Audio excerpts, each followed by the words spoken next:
Magandang araw po, salamat sa Panginoon at binigyan tayo ng pagkakataon na makapagbahagi. Ang gagawin natin ngayon, itong Yamaha XTC 125, magpapalit po tayo dito ng karburador kasi mahirap daw itong paandarin, matagal daw umandar. Ang ipapalit po natin dito ay TMX 155 na karburador. Panoorin nyo para malaman nyo kung paano ikabit.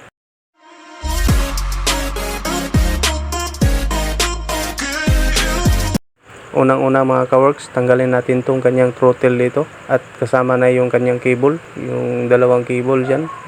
Tanggalin natin yung dalawang Phillips screw bolt dyan. Tsaka dito, tinanggal ko na dito sa baba. Ayan, na luwagan ko na yung dalawang nut. Tanggalin ko muna tong spark plug cap. Isahan na natin mga kaworks para matanggal na ito. Unahin ko dito yung kanyang throttle cable, itong dalawa, at saka itong return. Ayan, natanggal na yung throttle cable nya mga kawag.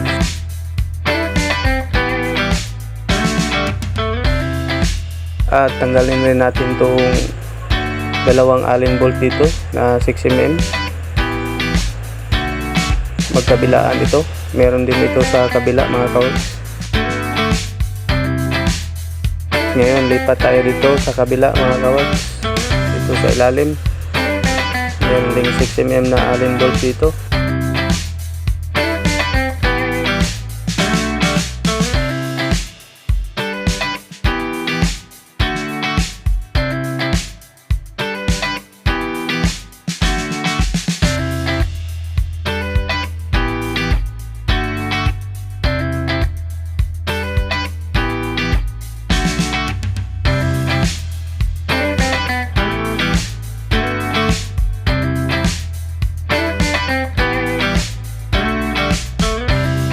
At ngayon paghiwalayin natin tong kanyang insulator at saka carburetor.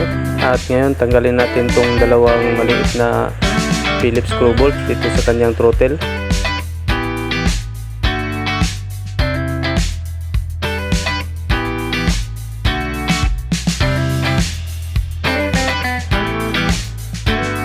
At ayan, natanggal na natin yung kanyang throttle at saka yung kanyang carburetor. Dito na naman tayo sa kanyang air cleaner box. Buksan natin to mga kaworks kasi may gagawin tayo dito sa kanyang air cleaner hose.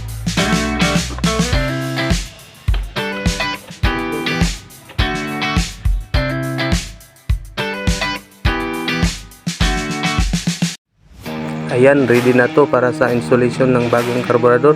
At ngayon tingnan natin dito yung mga binili ni Bossing.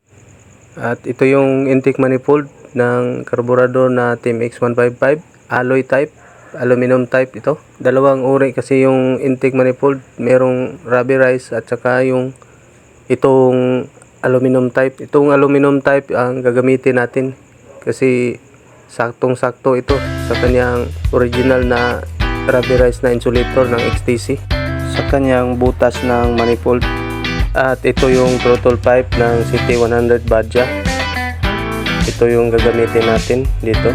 At ito yung intake manifold na aluminum type para sa TMX na carburetor, TMX 155. Sakto lang itong TMX 155 dito sa XTC. Symbol muna natin ito mga kaworks. Meron siyang gasket at saka insulator. Puputulin natin to mga kaworks, itong insulator, itong intake manifold pala. Puputulin natin to mga kaworks. Wag kayong magkamali na magputol dito mga kaworks. Dito kayo banda sa may o-ring. Ito yung pupulin natin kasi mga kaworks, ito yung gagamitin natin. At ito yung handle switch ng XRN sa right side sa may starter. Yun natin tong kanyang starter button dito. Ito yung lagayan ng throttle pipe. Kukunin natin tong kanyang guide. Ayan. Tapos ito yung kanyang carburetor TMX 155. Napakaganda at napakatibay at saka mura lang. At ito yung throttle pipe ng CT100 Badja. At ngayon puputulan natin tong kanyang intake manifold. gamit itong grinder at saka itong cutting disc. Iputulan natin to mga kaworks para maikabit natin dun sa kanyang butas sa kanyang original na intake manifold ng XTC.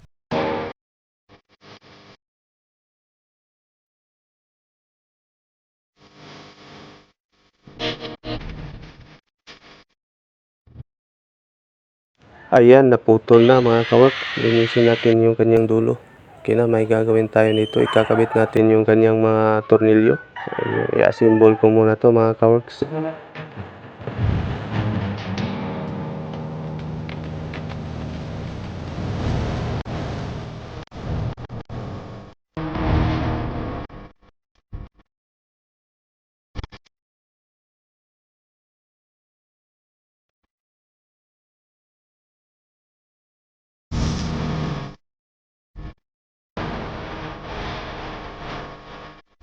Ayan, nailagay na natin yung kanyang intake manifold sa kanyang carburetor at saka nalagyan na rin natin ang dalawang nut na 6mm.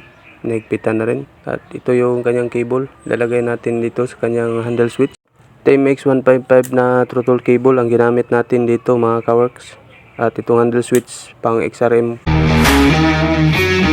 Ito yung original na intake manifold ng XTC rubberized type. Meron tayong tatanggalin dito. Tatanggalin natin yung kanyang spacer na maliit dito sa kanyang tornilyo, sa kanyang clip. Tatanggalin natin to para mahigpitan natin ng mabuti. Mas lalo pa siyang humigpit itong kanyang clip. At para hindi sumingaw yung manifold ng TMX 155 pag naikabit natin mamaya. Ito yung tinanggal natin, oh, maliit na spacer dito sa kanyang tornilyo, sa kanyang screw bolt.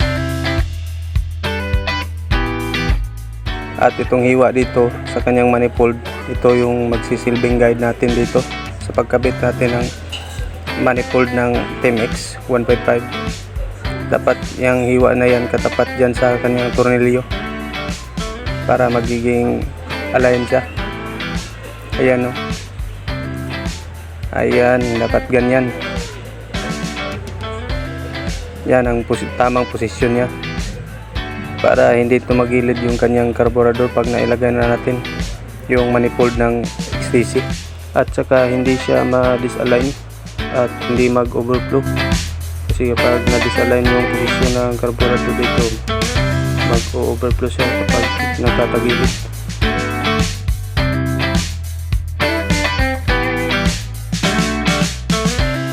Ayan, mahigpit na yung clip ng manifold.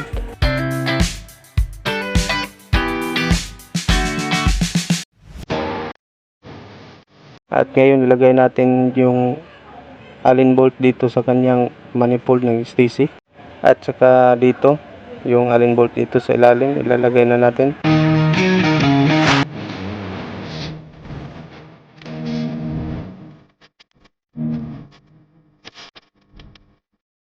At ngayon, final na to mga kaworks. Higpitan natin tong Allen bolt dito sa kanyang manifold.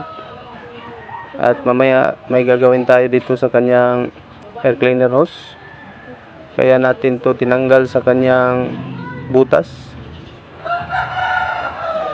para mailagay natin ng maayos dito sa bago. Kasi hindi siya kasya, masyado siyang mahaba kapag hindi natin siya tinanggal dito sa kanyang butas, yung air cleaner hose. At ngayon tanggalin natin yung kanyang original na circlip. Papalitan natin to ng plastic tie.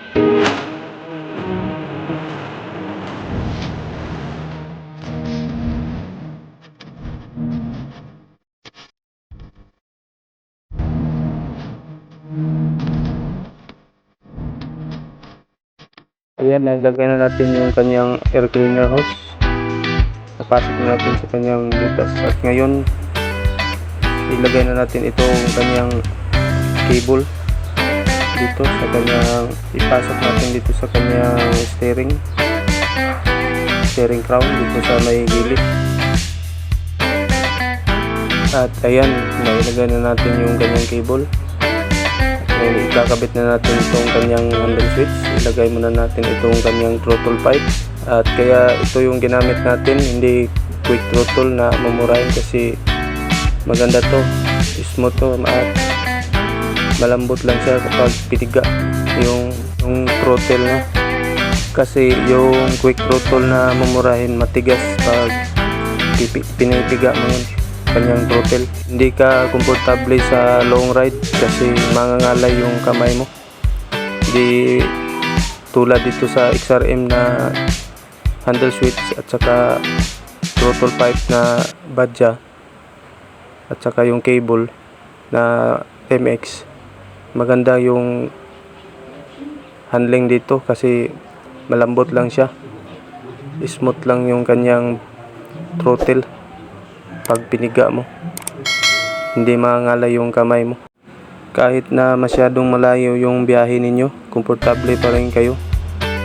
Ayan, nailagyan na natin ng electrical tip yung manubela para hindi umikot itong kanyang handle switch kasi tinanggal natin yung kanyang guide. Kaya ako tinanggal yung kanyang guide kasi wala tayong pangbutas, wala tayong barina for electric drill. DIY lang muna tayo mga kawork. Electrical tape lang yung nilagay ko para humigpit yung kanyang handle switch. At higpitan ko na tong dalawang screw bolt dito sa kanyang handle switch. At ngayon ilalagay natin yung kanyang hand grip. Ayan yung kanyang guma. Ayan, ayos na, na-install na natin lahat dito sa kanyang throttle. Dito na naman tayo sa kanyang carburetor dito sa baba. Ilalagay na natin yung kanyang slide piston dito saka yung spring sa dulo ng kanyang throttle cable. At ayan, nailagay ko na yung kanyang takip ng kanyang carburetor, yung may thread, yung takip ng kanyang slide piston dito banda sa dulo ng kanyang throttle cable. At ngayon ilalagay na natin yung kanyang spring, return spring at saka itong slide piston. Ayan, ilagay na natin yung slide piston niya. Ngayon pasok na natin dito sa kanyang butas ng kanyang carburetor dito sa itaas.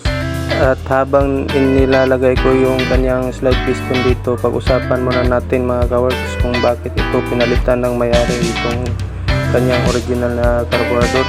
Kaya pinalitan ito ng may-ari ng carburetor ng Team X kasi mahirap daw paandarin yung kanyang original at saka walang minor, namamatay sa daan habang tumatakbo. Kapag nagmi-minor siya, biglang tumitirik yung motor at namamatay. Kaya ang ginagawa niya, ginagalit niya palagi yung kanyang motor, hindi siya nagmi-minor, saka palagi lang naka high RPM para hindi mamatay sa daan. At kailan ba dapat magpalit ng carburetor sa isang motor? Magpapalit tayo ng carburetor sa isang motor kapag may issue na at may sintomas na. After 5 years pwede nang palitan yung carburetor. Pwede nang palitan yung carburetor after 5 years up, 5 years pataas. At kapag lumalabas yung kanyang iba't ibang issue dito, tulad ng pag-overflow, hard starting at saka namamatay sa daan at walang minor. At lalong-lalo na kapag na-repair na yung inyong mga carburetor, napalitan na ng repair kit at saka ayaw pa rin tumino, pwede na ninyong palitan yan ng bago. At ngayon final review tayo sa ginawa natin. Ayan, okay na siya, napakalambot yung kanyang cylinder or throttle. Ito yung cable niya, dito ko siya pinasok sa kanyang crown. Dito ko siya pinasok kasi para hindi siya mag wild or hindi tataas yung kanyang RPM kapag liliko-liko mo, hindi siya mabibinat yung kanyang throttle cable o hindi siya mahila. At ngayon ilalagay na natin yung kanyang plastic tie or cable tie sa kanyang air cleaner hose para hindi siya matanggal at para magiging mahigpit yung kanyang butas, magiging fit siya. At saka para magiging maganda yung kanyang minor at saka tahimik lang yung kanyang andar, kailangan higpitan ng mabuti itong kanyang air cleaner hose dito sa kanyang carburetor.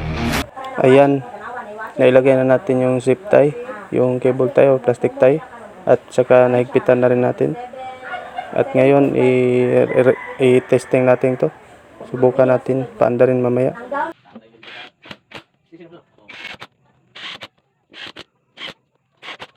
At ngayon mga kawork, subukan natin paanda rin. I-on muna natin yung susi. Tumatawa si Busing, yung kaibigan natin na si Busing Bus Toto. Kasi parang drone daw yung camera natin. Kasi napakahaba yung selfie stick na nilagyan natin dito ng camera. At ngayon subukan nating paanda rin. Na-excited tuloy ako mga kaworks. Ayan, one click na siya at saka meron ng minor. At saka yung idle niya napakatahimik. At napaka-aggressive yung kanyang pick up dito, yung kanyang throttle. Napaka-aggressive ng kanyang andar, yung kanyang RPM dito. At saka hindi na mamamatay yung kanyang idle, yung kanyang minor. At TMX yung ginamit natin kasi hindi na tayo mahirapan sa pagtuno. Hindi na kailangang ituno natin yung carburetor. I-adjust na lang natin yung kanyang idle, yung idle screw. Babaan natin ng konti pa counterclockwise yung ikot. Ibaba natin ng konti yung kanyang minor. At saka napakaganda yung kanyang andar at malakas din ang kanyang hatak dito sa kanyang motor. Bagay na bagay ito sa naka XTC 125, itong TMX 155 na carburetor. At saka matipid rin ito sa gas, matipid ito sa gasolina. Almost 60 kilometers per liter ito.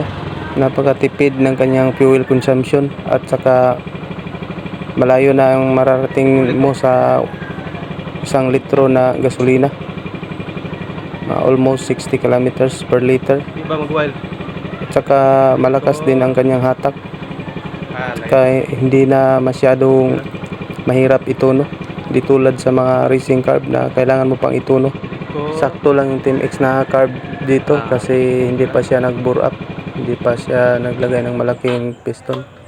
Ayan, okay na yung motor ni Busing. At saka kapag lumiliko yung kanyang manibela, hindi na iipit yung kanyang throttle cable. Hindi siya nahihila. At saka hindi siya magiging galit yung kanyang andar. Kaya ano pang hinihintay ninyo mga naka XTC 125 na may issue yung inyong mga carburetor? Palitan niyo na ng bago TMX 155 na carb yung gagamitin ninyo. At hanggang dito na lang tayo mga kaworks. Sana po may natutunan kayo kahit na kunti sa binahagi natin na video ito. Shoutout para sa may-ari dito ng motor na si Busing. Maraming salamat po sa pagtitiwala at sa mga nanonood at sa mga sumusuporta ng Dexter Works YouTube channel at sa mga hindi pa nakasubscribe.